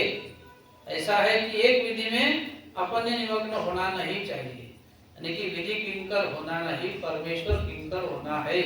परमेश्वर किंकर मतलब जो विधि अपन को जिस समय उपलब्ध हो उस समय में अपन को विधि में सम्मिलित होना चाहिए। इसलिए महाराज ने कहा है कि विधि किंकरा न भावे, परमेश्वर किंकरा भावे। परमेश्वर किंकर होके जिस समय का जो विधि है वो करना जरूर रहता है। सेवा का टाइम है तो सेवा कर सकते, सेवा करते करते कोई दूसरा काम आए तो वो भी अपन कर सकते। जो जिम्मेदारी है वो अपन इधर की उधर कर सकते हैं। क्यों कि ईश्वर का जो साधन है ये विधि भावातीत साधन है। महाराज श्री चक्रवर्ती ने सूत्र में बताया है कि ईश्वर साधन जो है ये विधि भी बंदिस्त नहीं है और भाव भी बंदिस्त नहीं है। भाव भी होना चाहिए, प्रीति तरी करावी पर लागले पण न भावे। भाव रूपता से स्वीकार तो होना चाहिए, लेकिन उसमें लगन, उसमें भी लगे नहीं चाहिए। वो भाव भी उससे बाहर निकलने के लिए इसके लिए दिल में भाव भी वो अपने को वहां से भी पीछे आना चाहिए, नहीं तो भाव पकड़ के एक जगह ही बैठ गए, रोने लग गए तो रोने लग गए, तो उससे परमेश्वर या ईश्वर मिलने वाला नहीं है। इसने बोला कि मैं रोऊंगा, लड़ो खूब ईश्वर के लिए, रोते रोते मैं एक आधे पत्थर पे सिर मेरा ठोक दूंगा, तभी उसको ईश्वर नहीं मिलेगा। जिन परी से अस्थि परी के माध्यम से ऐसा कहा है, श्री चक्रधराचे स्वरूपाच्या प्राप्तीच्या ठाई अस्थि परी। ये अस्थि पर जो है ये श्री चक्रधर महाराज जी के स्वरूप की ओर अपने को ले जाती है, लेकिन अस्थि पर ही ले जाती है। क्या ले जाती है? जो रहने का तरीका है, जो आचरण करने का तरीका है, इस तरीके से जब अपन जाएंगे तभी वो स्वरूप के तरफ जाएंगे, लेकिन तरीका अपनाना पड़ेगा। उसे ही कहते हैं कि विधि भावातीत भावे, विधि रूपता भी बंदिस्त नहीं है। जैसी देवता बांधोनी क्रिया करवी थी, देवता के फल फूल रत्तिस्त सब जो कई विधि विधान होते हैं बंधे हुए होते, समय बंधा हुआ होता है, उसकी काल मर्यादा बांधी होती है, उसका वृत्तिस्थ होने का प्रकार बंदिस्त होता है। वैसा हमारे ईश्वर धर्म के परंपरा में परमेश्वर शास्त्री एवं वा नाही, ईश्वर शास्त्र में इन विधि के पश्चात ये विधि करना चाहिए, इन विधि के पश्चात इस ऐसा विधि करना चाहिए, ऐसा कोई क्रम नहीं। आगे पीछे भी हुआ तो चल सकता है। ऐसी कुछ जो विधि होती है, कुछ भावनारूप विधि होते हैं। भावरूप विधि में कम ज्यादा होता ही रहता है, कम होता है कभी ज्यादा होता है, लेकिन होना जरूरी है, करना जरूरी है। जो जिस समय करना है उस समय हम कर सकते हैं, ऐसा ईश्वर धर्म के माध्यम से। इसलिए स्वातंत्र्योहा मोक्ष, ये विधि विधानों के माध्यम से भी हमें स्वतंत्रता महाराज ने दी है। मैं मेरा विधि भी बोलता है, लेकिन वो विधि में बंदिस्त होना नहीं है। इसलिए तुम्हारी स्वतंत्रता उसमें होनी चाहिए कि जिस समय जो कार्य हो करना है उस विधि में भी बंदिस्त नहीं होना है। और जब विधि में बंदिस्त होंगे तो परतंत्रता होती है, और परतंत्रता के कारण पारतंत्र्योहा बंध, यानी कि परतंत्रता जब होती है तो बंधन रूप से बंधे जाते हैं, वो बंधन ही अपने को कार्य में डालते हैं। और जब बंधन में अपन किसी के शब्द में हो, किसी के बंधन में हो, जब बांधे जाते हैं तो बहुत सारी अपनी विधि इसमें रुकावट आती है। इसलिए महाराज श्री चक्रधर जी का जो ये कार्य है, हमें आगे लेते जाते समय स्वतंत्रता के माध्यम से, जैसे कि ईश्वर धर्म की ओर जब अपन क्रिया करते हैं तब हमें स्वतंत्रता होती है। स्वतंत्रता यानी कि आज अपन संसारिक बंधन में बंधे हुए हैं, तो संसार बंधन में जब तक हम है तब तक हमारे साथ में ये देवताओं का चेष्टकत्व होता है, यानी हम कर्मराहटी कहते हैं। जैसे कि देहाभिमानिनी, क्रियाभिमानिनी, युगाभिमानिनी, संलग्न, ये जो देवता कर्म चेष्टित देवता है, ये हमारे साथ सभी एक कर्मराहटी का व्यापार चलाने के लिए उनका तंत्र हमारे साथ चलता है। लेकिन जब हम ईश्वर के पास कुछ ईश्वर विधि के अनुसंधान में होते हैं तब हमें स्वतंत्रता होती है, और यही इतनी ही स्वतंत्रता वो हमें मोक्ष मार्ग के ऊपर ले जा सकती है। जैसे कि आप घर से निकले, यहाँ मंदिर में आए, और जब तक घर में पहुंचते नहीं तब तक उतना जो काल है वो दैवराटि के ऊपर आपका लिखा गया। वो काल कैसा है? वो स्वतंत्र काल है। जब तुम घर में कदम रखेंगे तो फिर कर्मराटि के ऊपर अपना तुम्हारा कर्मराटि का तंत्र आगे चलते होगा। ऐसे कि ये दैव व्यापार है, ईश्वर मार्ग का व्यापार है। ईश्वर का अपन स्थान दर्शन करने के लिए जाए तभी ये अपना स्वतंत्रता रूप कार्य है। क्यों? ये कर्म राहटी के अलग होने वाला कार्य है। वो जो काल है, वो जो समय है, वो जो क्रिया है, द्रव्य है, जो भी आप करते हैं वो सब ईश्वर मार्ग में उसका अधिष्ठान होता है। ईश्वर मार्ग के अपने जीव स्वरूप के ऊपर उसकी क्या होती है? परमार्ग की चाल उत्पन्न होती है। ईश्वर मार्ग में वो अधिकार निकलते हैं उस कार्य से, इसीलिए वो कर्मराटि की अलग स्वतंत्रता होती है। और वो स्वतंत्रता अपनी बढ़ती जाते, उस स्वतंत्रता से ही हमें क्या होता है? मोक्ष मिल सकता है। क्यों? कि वो काल जो है वो लेप रूप है। जब कर्मराटि की क्रिया होती है तो उसके क्या होते हैं? लेप लगते हैं। जैसे कि मानसिक कोई कर्म किया तो मानसिक प्रारब्ध कर्म होता है। जैसे कि अपन बोलते हैं कर्मराटि में कि जो चौकड़ी के दुख होते हैं, मानसिक किसी का सोचा है, किसी का दुख सोचा है, किसी का वैर चिंतन किया, किसी का दिल दुखाया, तो क्या होता है, चलत रूप के लेप लगते हैं। यानी कि चलने वाली जो योनियां है, पशु पक्षी कीड़ों मुंगे की जो योनियां है, उसके लेप लगते हैं।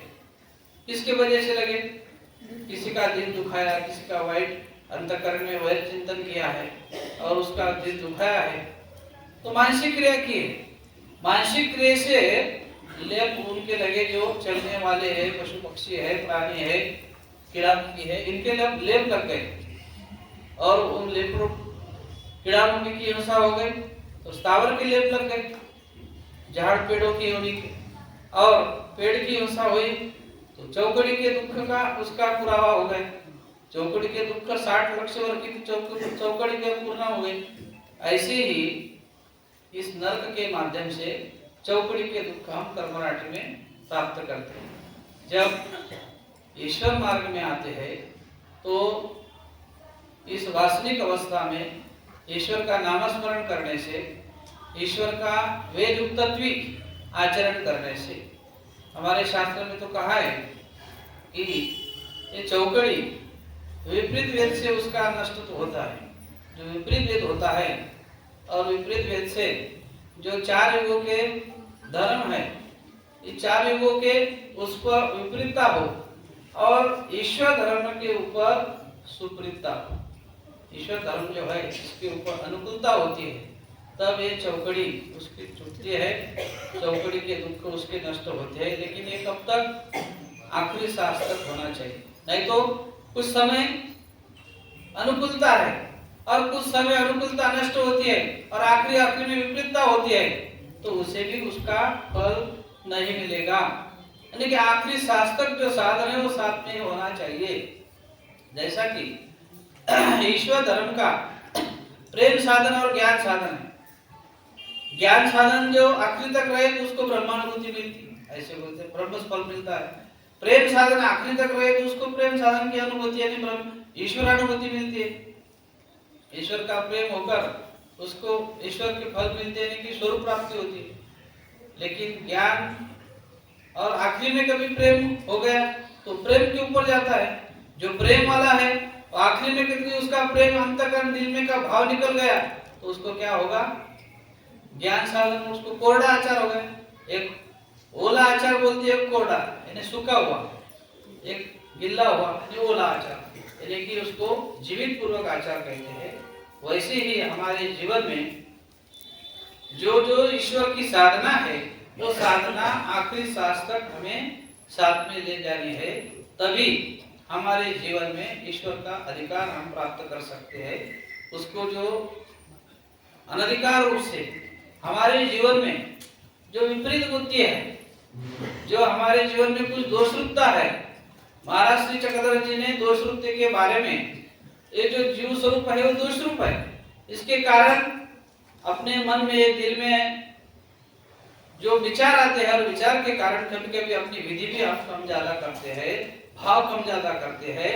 इसके कारण हमें हमारा जो साधन है वो आखिरी तक ले जाने के लिए बहुत सारी दिक्कतें आती है। ऐसे ही भावना और श्रद्धा अपनी आखिरी सांस तक जब अपन साथ में ले जाते हैं तब वो साधन भी पूरा होता है।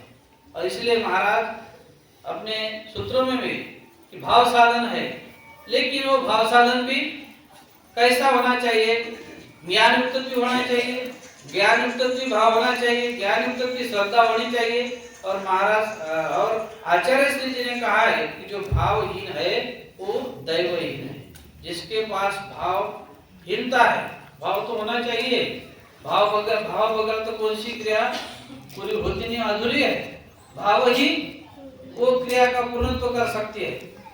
जैसे कि ईश्वरीचे स्वीकार्य गुण कहते हैं, ऐसे बोलेगा।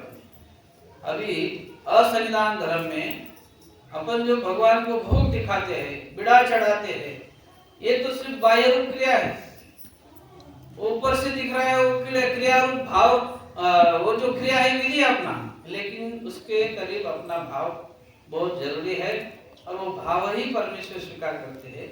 तो ईश्वरी चेनी स्वीकारे गोमटे आती, जब भाव परमेश्वर स्वीकार करते हैं तो उसका गोमटा जो है, उसका जो पुण्य है हमें ईश्वर ही देते हैं, और वो ईश्वर सिवा दूसरा देने वाला कोई नहीं है। इसलिए शास्त्र अपूर्व विधि इस बारे में खुद ईश्वर ही सहाय करते हैं।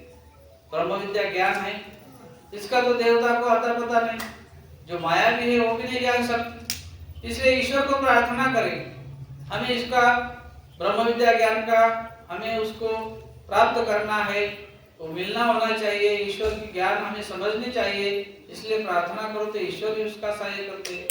नहीं कि एखादा परमेश्वर का प्रेमदायक विधि हो, यह हमें होना चाहिए। इतर बारे में तो सहयोग वियोग सहाय माया करती है, लेकिन अपूर्वता के रूप से जो विधि का मालूमात माया को भी नहीं है, इसलिए खुद कुछ जो विधियां होती है उसमें खुद परमेश्वर ही सहाय करते हैं। जैसे कि प्रेम जो है ये ईश्वर की करुणा शक्ति है, ये खुद ईश्वर की करुणा रूप शक्ति जो है, इसका जो व्यापार है वो खुद ईश्वर के पास ही है। करुणा रस तो प्रेम, ऐसा कहा है कि ये व्यापार दूसरों के पास नहीं है, ये करुणा शक्ति का जो व्यापार है इस खुद ईश्वर के पास है। और जो प्रार्थना से चेतुरी दुख से अपने अंतःकरण से जो प्रार्थना करता है तो वो भाव ईश्वर के पास जाता है, और वो ईश्वर के पास जाने के बाद ईश्वर ही उसको प्रेम दान के रास्ते पे ले जाते हैं, प्रेम का मार्ग उसे देते हैं। इसलिए हमारे साधन में ऐसा कहा है कि हमें चतुर्विध दुख ये जरूरी है। चतुर्विध दुख की निर्वेद, अनुताप, अनुशोच और आर्त, ऐसा कहा है कि चतुर्विध दुख नाही तो जिताची प्रमादिया जानावा। जब चतुर्विध दुख नहीं होता तो उसे प्रमाद जन्य पुरुष कहा जाता है, वो प्रमादिया हो सकता है। इसलिए चतुर्विध दुख यानी कि भगवान के बारे में, शास्त्र के बारे में, विधि के बारे में अफसोस होना चाहिए, अप्राप्ति होनी चाहिए। अप्राप्ति के कारण ही स्थान, प्रसाद, भिक्षुक, वासनिक, शास्त्र, ईश्वर और प्रेम, ये जो 7 पदार्थ बताए हैं, इन 7 पदार्थ के कारण, निमित्त होने के कारण, ये 7 पदार्थ के निमित्त से हमें ईश्वर की प्रसन्नता प्राप्त होती है, ईश्वर की प्रसन्न रूप होते हैं, और अपना जो साधन रूप आचार है उन भक्तों से ईश्वर कर लेते हैं। हमारे महाराज ने कहा है कि एकाशी आपणची आरती उपजोनी ज्ञान देती, ऐसा को भी अधिकार होता है, ऐसे ईश्वर को भी स्वीकार होता है किस क्रियाओं का, तो खुद ही ईश्वर उस भक्त को, कोई ज्ञान की कमिता है तो उसको ज्ञान का माध्यम से उसको इसे अधिकरण का योग वहां प्राप्त कर देते हैं। जिसका प्रेम का अधिकार है तो उसे प्रेम के अधिकार की पात्रता उसे प्राप्त करके उसको आगे ले जाते हैं। लेकिन पहले उसने कुछ तो भी अधिकार प्राप्त करना चाहिए, उस मार्ग का अनुसंधान उसके जीवात्मा के पास होना चाहिए। इसलिए महाराज ने कहा है कि सेन पूंजी को भी प्रेमदान देना है, लेकिन सेन पूंजी जो है, वो जो लड़की है वो महादेव राजा के उत्तम देह में जाएगी, अर्थात उसका भी अधिकार जो है वो उत्तम देह प्राप्त करके उसको प्रेम मिलेगा। और महादेव राजा का अधिकार है वो हीन देह में आएगा, तभी उसको प्रेम मिलेगा। वैसे महाराज ने कहा वैसा जो अधिकार है वो हम प्राप्त करते हैं। इसलिए स्वतंत्रता के कारण, हमारी जी स्वतंत्रता है, जैसे सन्निधान में स्थित भक्तजनों के कारण जब हम सन्निधान की परंपरा देखते हैं तो सन्निधान में भी आचार विचार के माध्यम से अटन, विजन, भिक्षा, भोजन, स्मरण, प्रसाद सेवा और निद्रा, संग, संगात, भेंट और शुश्रूषा, इसे 11 विधि का अनुष्ठान कहते हैं। इन 11 विधि के अनुष्ठान के माध्यम से ही इन्हें नित्यक विधि और नैमित्तिक विधि, ये हमारे जीवन में बहुत जरूरी है, ये हमें स्वतंत्रता प्राप्त कर देते हैं। ऐसे ही स्वतंत्रता होने के कारण ही जब आप विधि का अनुष्ठान करते हैं तो विधि अपने आत्मा को यानी जीवात्मा को उसके ऊपर उसके योग्यता रूप जो कर्म है, जिसके अनाधिकार रूप कर्म है वो अनाधिकार खत्म हो जाएंगे, अधिकार प्राप्त होंगे, जीवात्मा की शुद्धता होंगी। और इस शरीर में जब तक अपन है तब तक ही ये अपना कार्य अपन कर सकते हैं। एक बार इस मनुष्य देह को छोड़ के कभी आगे गए तो अगली योनि कौन सी अपन नहीं जान सकते। इसलिए महाराज श्री चक्रधर जी कहते हैं कि आचार विचार का अनुसंधान देह पर्यंत पुरुष उरलाची असे। जोपर्यंत जहां तक अपना ये देह है तब तक ही अपन ये अपना जो पुरस्चरण है क्लेश अनुताप पुरस्चरण, जो पुरस्चरण है कि यानी आगे ले जाने वाली जो चाल है, जो प्रसव है, इस देहात्मा के माध्यम से जो प्रसव रूप, शोभ रूप और देह संबंधी, ये जो तीन प्रकार बोले हैं। कुछ प्रसव आगे पीछे से आगे आते हैं, कुछ शोभ रूपता होती है अपनी तरफ पीछे से आगे आती है, और प्रस्तुत देह में अपन जब कार्य करते हैं तो कोई राजस है, कोई तामस है, तो कोई सात्विक है। सभी के देह सभी के सारखे सभी के नहीं होते। किसी को एकदम जल्दी से ही तम प्राप्त होता है, कोई रजर बुद्धि से होता है, तो कोई सात्विक होता है। लेकिन उन्हीं के कारण ही जब ईश्वर का साधन अपने पास हो तो पुरस्चरण होने के लिए अपना जो चतुर्थ दुख है, ये चतुर्थ दुख से अपनी चर्या से उसको अपन कम कर सकते हैं। नाश तो होता नहीं, नाश तो जब करना चाहिए तभी होता है। इसलिए महाराज ने कहा है कि जब तक अपन इस शरीर में है तब तक जो अपना प्रसव है वो प्रसव ही अपन ने मोड़ना चाहिए। इसलिए हमारी परंपरा है प्रसव मोड़ने की, है ना। अपन कहते हैं कि महाराज श्री चक्रधर जी से बोल के हमारा जो प्रसव है वहां मिटवा दो। ऐसी की जो कुछ गलतियां हुई है, जिस समय का काम उस समय में वो खत्म करना चाहिए। इसलिए अंतःकरण के लिए, शुद्धता करने के लिए प्रायश्चित बहुत जरूरी होता है। इसलिए हम प्रसव मोड़ते हैं, भगवान के पास क्षमा याचना करते हैं, और वो क्षमा याचना करने से ही शुद्धता होती है। जब प्रसव अपना बढ़ता है तो प्रसव बढ़ते बढ़ते बढ़ते बढ़ते वो देहावधि का प्रसव फिर क्रियावधि में चला जाता है। क्रियावधि मतलब वो ठप्पा लग जाता है। इसलिए हमारे शास्त्र में कहा है विकार विकल्प हिंसा देवताक्षो पात्रक्षो और भूतक्षो, ऐसा षड्विध प्रमाद हो रहा है। तो वो देहावधि के क्रियावधि में दोष चले जाते हैं। तो क्रियावधि में जब दोष जाता है तो प्रमाद जन्य दोष होता है, वो भी पक्का हो जाता है।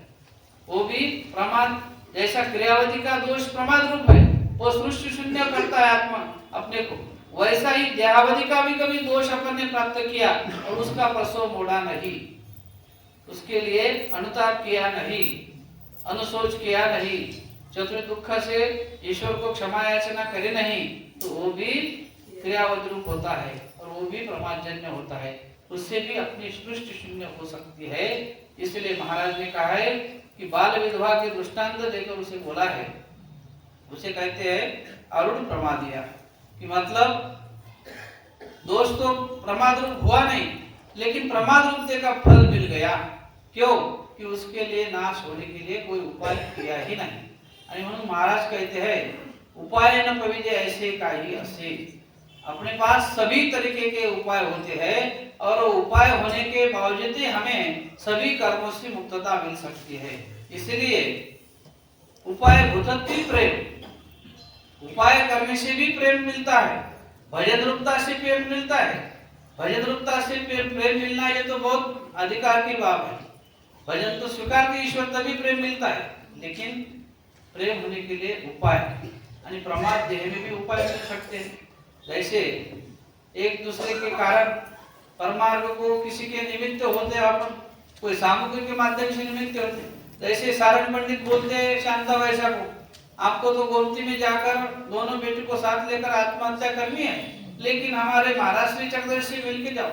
वहां पे राहुल, हमारे श्री चांगदेव राहुल जी है वेरुल में, तो वहां से मिलके जाओ, बस इतना ही बोला और मिलके गई। तो वो बोलते हैं कि मैं अभी शांत हो गई। महाराज बोलते कि या शांता वैसा हो, तो वो शांत होगी। शांति नगुरुता पाटी रिजेल उसको कवेल प्रदान किया। इसीलिए सिर्फ सारंग पंडित उनको निमित्त हुए है। महाराज जी ने उनको क्या किया है, पांड्यासी को फल दीजिए, सारंग पंडित को देह विद्या नामक सुख प्रदान किया है, केवल शांता वैसा को निमित्त हुए इसी कारण। वैसे ही हमें जीवन में एक दूसरे के निमित्त होने के कारण एक सेवित जाए, एक न सेवित जाए। वैसे ही हम दोषरूपता में भी लेकर कोई तो दोष आचरण करके जाता है और कोई दोष आचरण न करते हुए भी दोषरूपते का फल उसे मिलता है। वही पापे बिन पाप फल, पाप तो किया नहीं लेकिन फल तो पाप का मिला है। पुण्य बिन पुण्य फल, एक सेवित जाए एक न सेवित जाए, यानी कि पुण्य तो किया नहीं, जैसे कि सारंग पंडित बोले जाओ सिर्फ मिल के जाओ, आचरण तो शांत वैसा नहीं किया और देवते का फल किनको मिला, सारंग पंडित। वैसे ही हमारी ईश्वर की जो ये धर्म की जो परंपरा है सुख समृद्ध और आचरण रूपता से सुख रूपता के द्वार ले जाने वाली है। महाराज की तो सभी को आनंद मिले, नहीं आनंद को पात्र होता है तो लीला दान देते हैं, कुछ ग्रहण दान करते हैं तो कुछ संबंध दान देते हैं, और इसी तरीके से कुछ ना कुछ सुख दातु तो हमें इस परमार्ग के माध्यम से होता है। यह ऐसे हमारी ईश्वर मार्ग की परंपरा है और हम ईश्वर मार्ग के तुम हम सब पायक है, सेवक है। इसी सेवकता के रूप से अपने धर्म का आचरण और धर्म की संहिता आगे बढ़ाते हुए महाराज श्री चक्रधर जी ने अपने जीवन में जो जो क्रिया है, जो जो भक्ति रूप भाव रूप क्रिया है वो स्वीकार करे। यही सब अपनी क्रिया साथ लेकर अपना धर्म आगे कैसा बढ़े यही सबने सोचना है। और आज की सेवा ये पहले वचन बताते हुए मैं यहाँ मेरी समाप्त करता हूँ। सर्वज्ञ श्री चक्रधर स्वामी।